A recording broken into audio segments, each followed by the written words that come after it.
Crash and burn. Hey everyone, so tonight I want to discuss a record that I absolutely loved back in high school, and it's from, unfortunately, a very little known Orangeville, Ontario band by the name of Marilyns, and the record in question is Politics on the Dance Floor.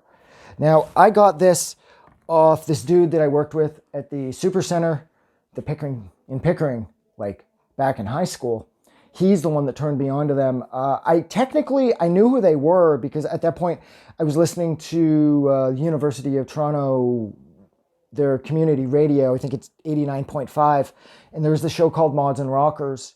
And the track How to Debate a Nationalist and Win had been played a number of times on that show. So even though I wasn't aware like what their name was, I did know who they were, which was kind of cool because when the dude that I worked with at the Supercenter, he gave me this cassette he had of the CD that he had purchased, of course. And it was like, dude, I put it on and How to Debate a Nationalist was the first track. And I'm like, oh, fuck, I know these guys. And I was in love with the opening track, with How to Debate a Nationalist, which would end up being the opening track from this record.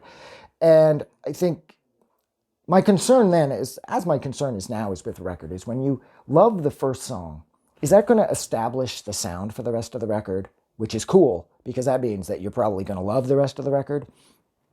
Or is that first song going to be the greatest song, and then the rest of the songs are just going to kind of be there?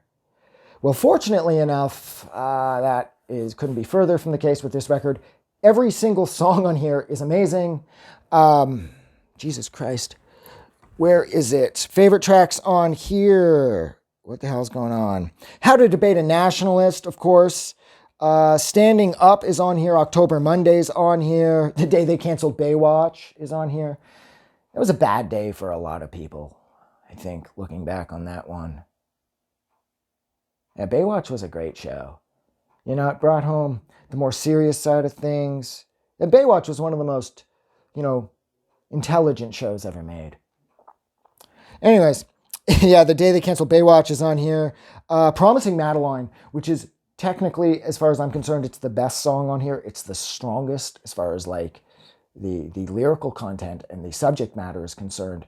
And it's the emotional impact that the song manages to generate is colossal. And I love that because I genuinely believe that this girl Madeline existed. And the story is about her being the victim of domestic violence.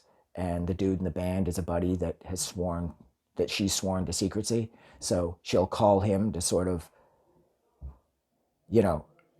as some type hopefully trying to find some type of comfort because her asshole boyfriend's beating the shit out of her, yada, yada, yada.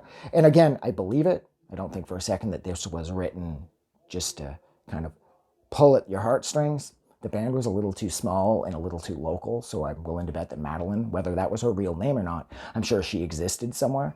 So Promising Madeline is probably the most important song on here, and as far as the emotional weight is concerned, it definitely is. But every single song on here, Squeegee Girl's on here, Band du Jour, sorry, why the fuck did I look over there?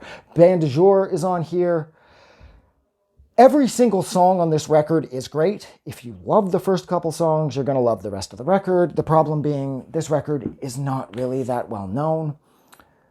Marilyns, they started in 94 or 95, and I think they played their last show around 99, 2000, and that was it for them.